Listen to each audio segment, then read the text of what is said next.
Interrupt our regular programming to bring you breaking news out of Charlottesville. Good afternoon. I'm Brittany McGraw. I'm John Carlin. The University of Virginia Athletics Department is having a news conference right now. Head football coach Tony Elliott and the athletics director Carla Williams are getting ready to speak. Now, of course, this comes after Sunday night's deadly shooting on grounds. And Carla Williams has started to make her remarks. We do want to listen in. Our families, our players, our program, our university, our community. I do want to start by thanking some people who have supported us through this difficult time. First and foremost, our board, Rector Whit Clement and Vice Rector Robert Hardy and the Board of Visitors have been extremely supportive of us.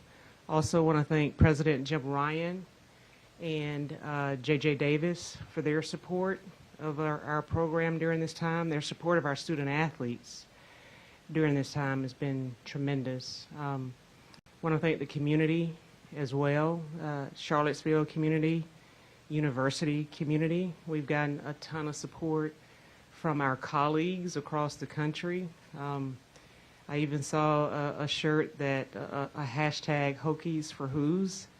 So we've gotten tremendous support from our friends in Blacksburg, in the ACC, and across the country. We've gotten a lot of support from our fans as well. You know, we compete hard, and you know, this industry is very, very competitive. But our fans have been remarkable and shown tremendous support to Coach Elliott, to me, to our department, to our university, but especially to our student athletes. And that has been a source of comfort for them to see how much support there is out there. So thank you for being here today. You know, I would echo a lot of the comments that Ms. Carla just made. Extremely traumatic and hard time for our team, our program, our institution, our community, and just grateful to all of those who have reached out in support at all levels. My heart's hurting right now for, again, our university, our community, the team, the players, their families, the young men whose families have been impacted the most. That's where my thoughts are at this time.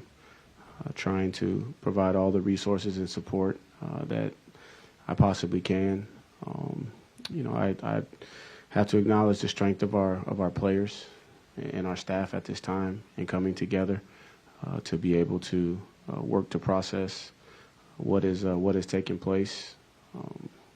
Just like many of you all and many of those that are very close to the situation, still in shock, trying to rationalize, but also find encouragement in community with those that have come out and support, and then also those internally who have banded together to try and figure out, you know, how we move forward after going through a situation like this. So again, just heartfelt sympathies go out to, you know, the players, their families, their communities. You know, I think beyond just our communities, but communities in other states have been impacted by the loss of three beautiful young human beings that had a unbelievable future ahead of them.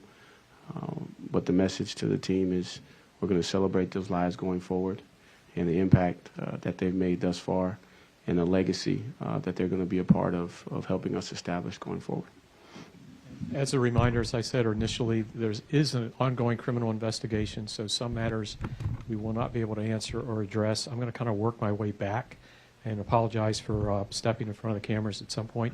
If you can identify yourself and your news organization with your first question, and also who your question is directed to, we'd appreciate it. I'll start with Preston. Yeah, Tony, if you could just kind of describe the past 24 plus hours just with the team and kind of how y'all have approached this past day. Yeah, it feels like it's a nightmare, to be honest with you. And I'm ready for somebody to pinch me and wake me up and say that this didn't happen.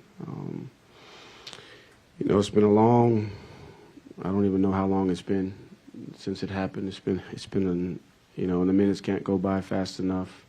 The approach with the team is, you know, once we were given the clear to communicate, we immediately got the team together and just started the process of grieving together and fellowshipping and trying to make sure that nobody was isolated, that everybody was together, pooled all the resources that we could from a counseling standpoint to give these young men the support that they need. The first meeting was really, really tough. You know, really, really, really tough. Today was much better. You know, we were able to transition from the pain to finding a little bit of joy in celebrating the lives of Lavelle, Deshaun, and Devin. And so today started probably how the last 2 days have started, but it ended a lot better. And I think, you know, the guys are on the road to healing, but it's going to take some time. And our approach is to keep them together as much as we possibly can, to make sure we have eyes on them, because nothing can prepare you for this situation, and we just want to be there to support the guys. And so we're slowly trying to process and move forward, but we're looking for the positive and keeping, you know, close reins on each other so we can grieve together. Jackie from 24/7. Carla, what kind of steps for counseling, like, you know, Ellie just touched on, what can you guys been doing for these student athletes moving forward? So fortunately, we have 3 in-house psychologists for our athletics department, and our lead sports psychologist once worked with the university, and so he's got great connections with the university. So when in our first meeting with the student athletes, we had a lot of counselors on hand that were there and available to work with the student athletes, and that not only our football student athletes, but all of our student athletes, we had counselors available for. Greg Medea from Daily Progress. Tony, just your memories of Lavelle, Deshaun, and Devin, and some of the maybe memories that your players shared with you today. Appreciate you asking that question. Lavelle, I've known Lavelle for a long time. Yeah, I recruited him starting his freshman year, and just to see him grow, but big smile, lights up the room, and most people would say because he's the tallest guy in the room, but just his presence, he's got a gentleness about him, but he's passionate about what he believes in, and so a lot of the stories today were just about just the silly basketball arguments that they would have in debates in the locker room, and everybody knew that they could get Lavelle to kind of hunker down just by saying one thing, but the other thing that resonated is just how good of a teammate he was, and how much, you know, he loved his teammates and would do anything for his teammates. And, you know, Deshaun, I don't think, you know, many people outside of our program understand how special Deshaun was. Very, very, very artistic. Could draw, could shape pots with clay. Loved music. Very, very cultured and well-rounded. Just a great teammate, and he had a sense of humor that was one of a kind, that only Deshaun could have. And you knew immediately when somebody said something, yeah, that was Deshaun. And then you talk about Devin, man. Devin was he's what you wanted in a young person that's at this level, but he just was a big kid. Smiled all the time, loved to dance, loved to sing.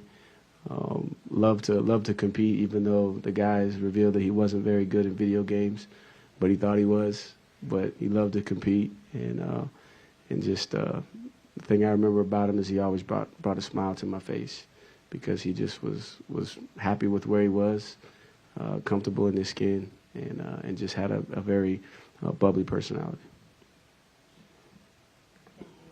Hi there, Sydney Schuler with the Daily Progress. I'm sorry for your loss, Coach, for the both of you. I just wanted to ask, how are you coping, and how have you and the other members of the football department how have you been able to cope and lean on each other? Do you have access to those same counseling resources? I'll start, and for me, the best coping mechanism for me is the young men. Having a chance to be around them and to see them and to see their pain, to see their hurt, just inspires me to keep pushing forward every single day. There's no you prepare for this job. There's no chapter on a situation like this, and so I'm just trying to figure out step by step how to be strong for these young men, and so I'm really relying on my faith, the foundation that I have there, trying to use that to inspire me every minute of the day. Also trying to make sure that I stay empathetic to everybody and understanding that everybody's going to respond differently to this situation. And, you know, my job is to lead in moments like this. And so I've had my moments where I've broken down and showed my emotions, and I've even had those moments in front of the team. You know, I think it's important that we all grieve. I mean, these are outstanding young men that we don't understand why they're gone so early, and I think it's honorable that we grieve these young men, but also too we have to keep it in perspective and make sure that we take this pain that we're feeling and try to find a way to turn it into passion and motivation to go forward one day at a time.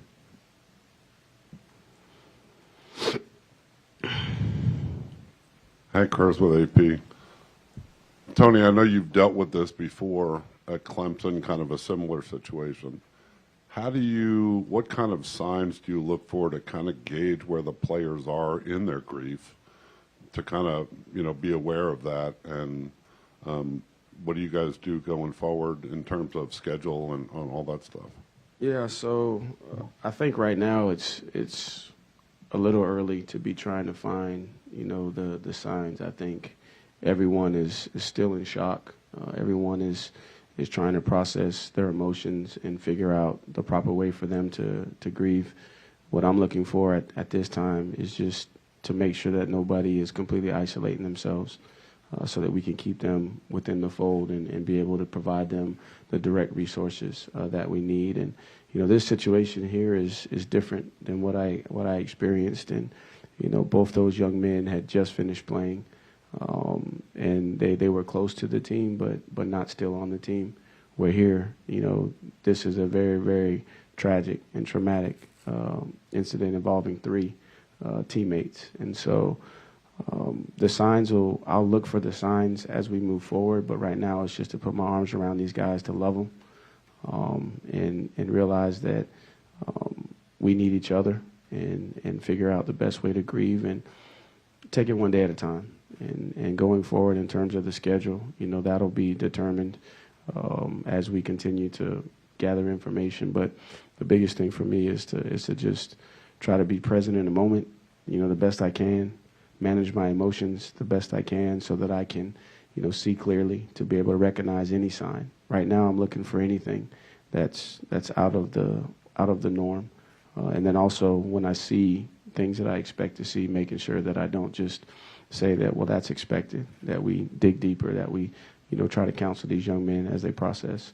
this whole situation. Coach, would you mind, for reference sake, naming the players you referenced as former players that passed away? So that would be C.J. Fuller and Tyshawn Dye, were two young running backs that I coached, coached their entire career. Saw them graduate, and their lives were cut, you know, short, way too short. But Tony, Mike Barber, Richmond Times-Dispatch. I believe you were at the hospital. Do you have an update for us on Mike Hollins and his condition? You know, I don't have enough information at this time. I was there just in support of the family, and out of respect of the family, I just I don't have enough information to speak intelligently on where that is. I was just there for support. And Carla, could you tell us what will go into the decision about whether or not there's a game on Saturday? We'll make it together. I mean, it'll be discussion with coach and the team. Obviously, they're going through a lot, and we want to make sure that they're involved as well. And so we'll use our best judgment, but it'll be soon. We'll make a decision soon.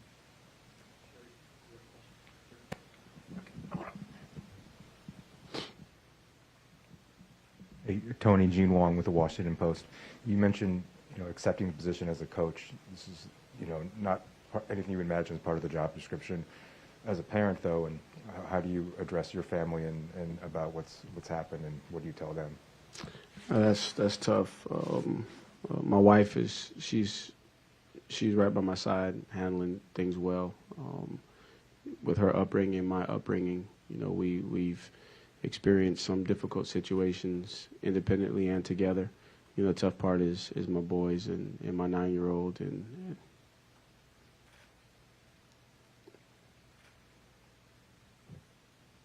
he considers these guys his friend. And that's what's tough. And then every time I see him hurt, I think about the 125 guys that I got. And that's how their moms see them. And so, we're taking it one day at a time, trying to teach a 9-year-old about the reality of life on a level that he can understand it. We're just, putting our arms around him, loving him, supporting him, and trying to teach him as much as he can comprehend. And my 7-year-old is not quite at the age yet where he fully can process what's going on. But he's probably doing the best of all of us. Ryan Nobles, NBC News. Again, sorry for both of your losses. I'm not sure who can answer this question specifically, whether or not it's you, Coach, or you, Ms. Williams, but can you speak to whether or not the hazing incident that the police department talked about yesterday had anything to do with the football program? I can speak to that. I'm not aware of anything related to that, and I don't have any details beyond that, but I'm not aware of anything related to that.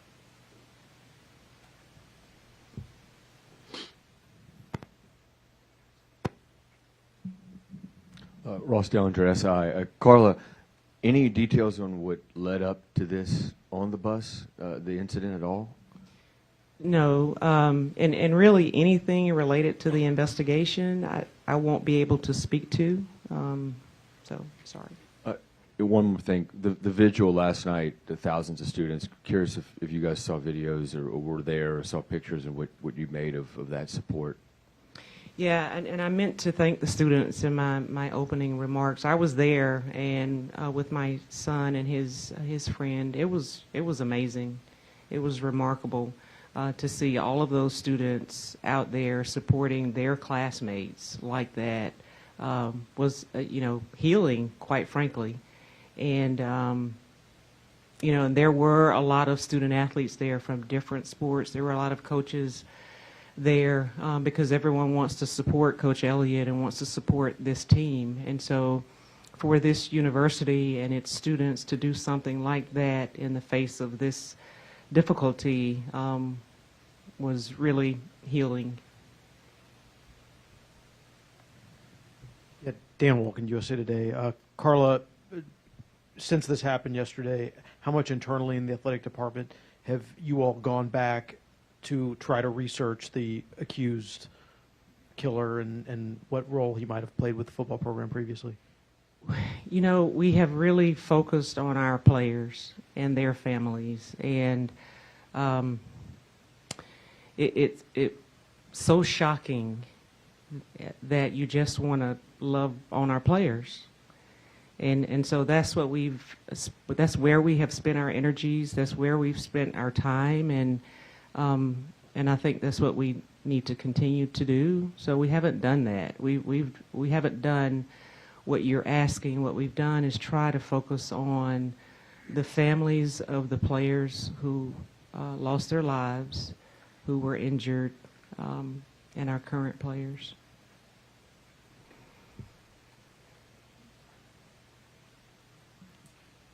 Caroline Darney, USA Today for the win. There are players that have transferred out since last year, and there are coaches that were here that coached and recruited these players. What has that process been like with regards to reaching out to? I know Bronco is in town. You saw Jim Harbaugh talk about Olu. What has that process been like, trying to make sure those players are in the fold, and even Wisconsin, announcing statements about how Devin and Chandler impacted their community as well?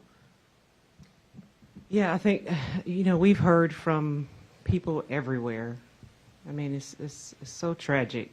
And I think everyone can really place themselves in our shoes. Coaches can place themselves in Coach Elliott's shoes. Athletic directors, administrators can do the same with me. So it hasn't been a matter of us reaching out to people. People have been reaching out to us, and I think that's helpful to all of us. It's great for me to hear from my colleagues, and I think it's good for our players to hear from their friends, their peers at other schools. I've heard them talk about that as well too. So in times of adversity, you just don't want to feel alone.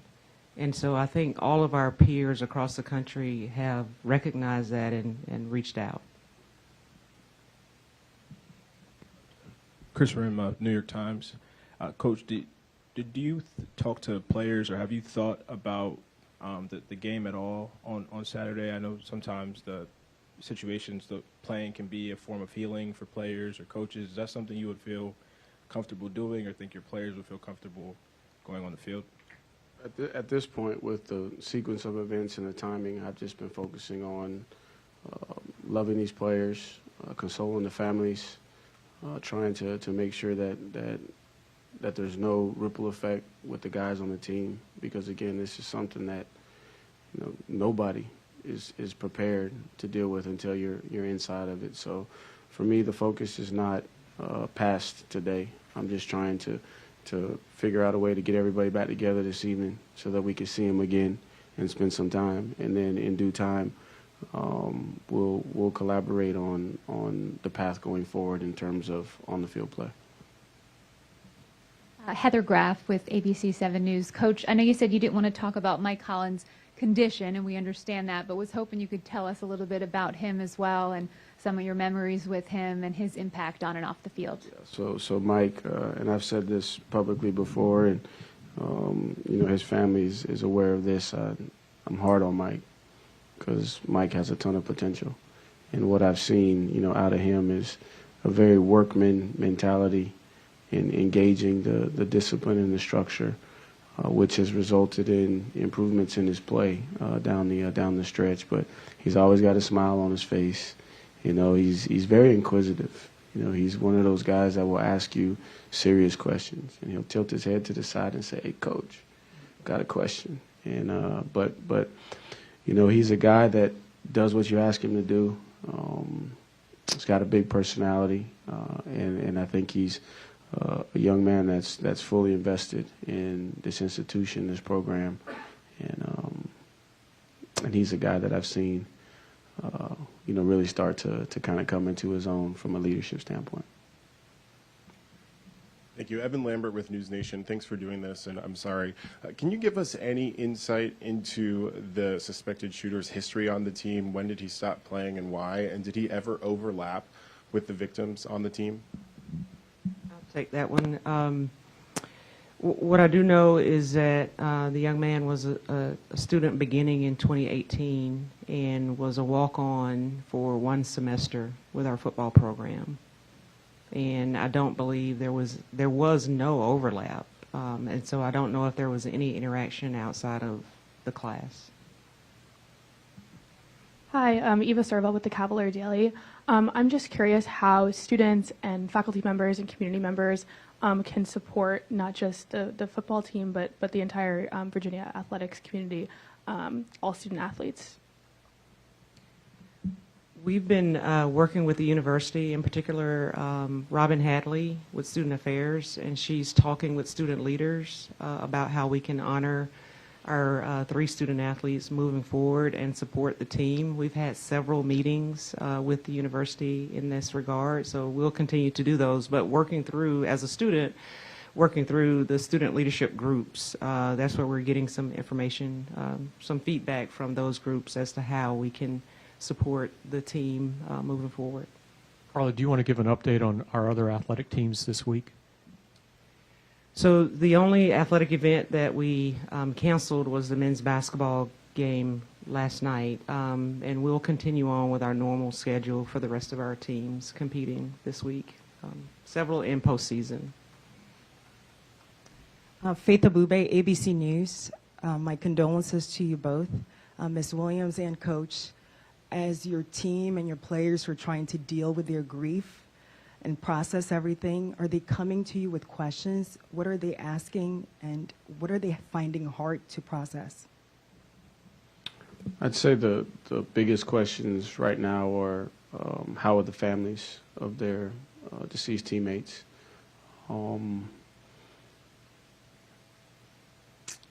They're really just trying to process everything that happened, and all the questions that I've gotten for the most part is, okay, Coach, how do we move forward? You know, what's the next step in this process?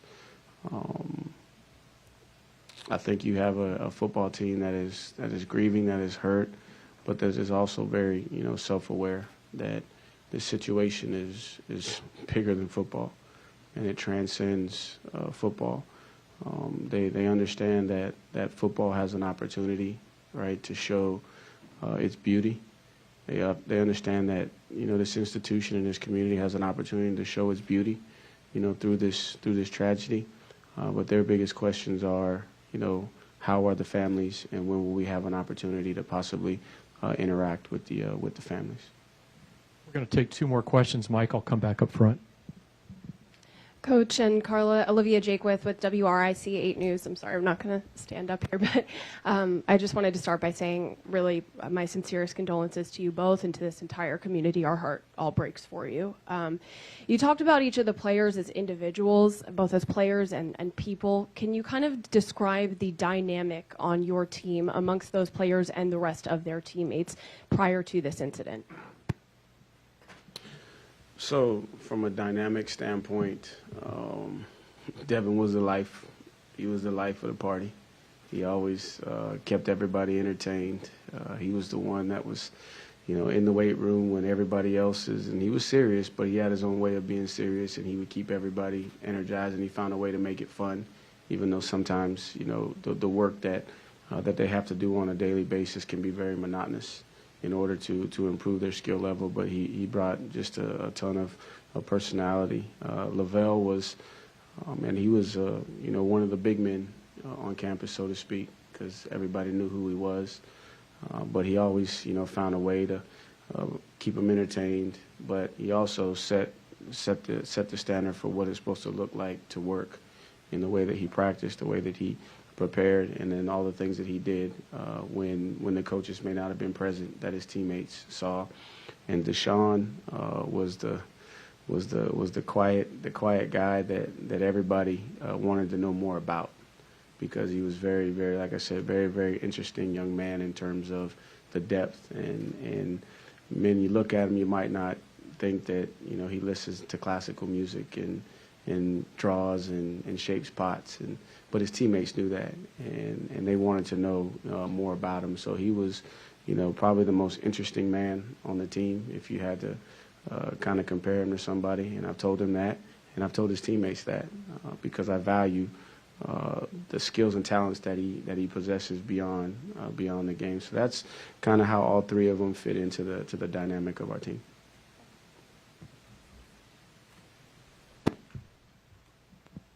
Tony, I understand there's a lot of logistical issues in this question, but if you've thought, Mike Barber from the Richmond Times-Dispatch, if you've thought about, do you want to take the team to these players' funerals? And Carla, if you could speak to what the NCAA rules are in regards to transportation paying for that kind of trip. There are a ton of logistics associated with what you just asked, and my initial thoughts are to be sensitive of whatever the young men desire to do as it relates to their teammates. And per Carla's response from an NCAA standpoint, I won't stand in the way from that, because again, this is way bigger than football. This is a life situation here, and so I haven't given much thought beyond Okay, we don't even know those details at this time. So, but my initial thought is to support them in whatever they decide that they want to do, and support the families, you know, because again, not only is this community impacted, but I think about the community in North Carolina, the community in Florida, and the community in South Carolina that are impacted by this tragic event. The rules are permissive, so we'll do whatever it takes that helps our players heal and support the families of our 3 players. Tony, one piece of information. Chief Longo told us yesterday there were about 25 people on that bus on that trip. Were any of your other players on there who weren't injured, but were they on that bus on that trip? Hey, Mike, I'll answer that by saying that's something we feel is involved with the investigation, so we won't cover that at this time. I want to thank everybody. Carla and Tony both have to get back to matters with the team and the family, so we were going to try to go about 30 minutes, and we're right at that. So thank you for your participation today. And we do have a workroom back here if anybody needs a little workspace. We're happy to accommodate. And let us know if there's anything else we could do. We will have a transcript. If you are just now tuning in, you just heard from ASAP. head football coach Tony Elliott for the University of Virginia and athletics director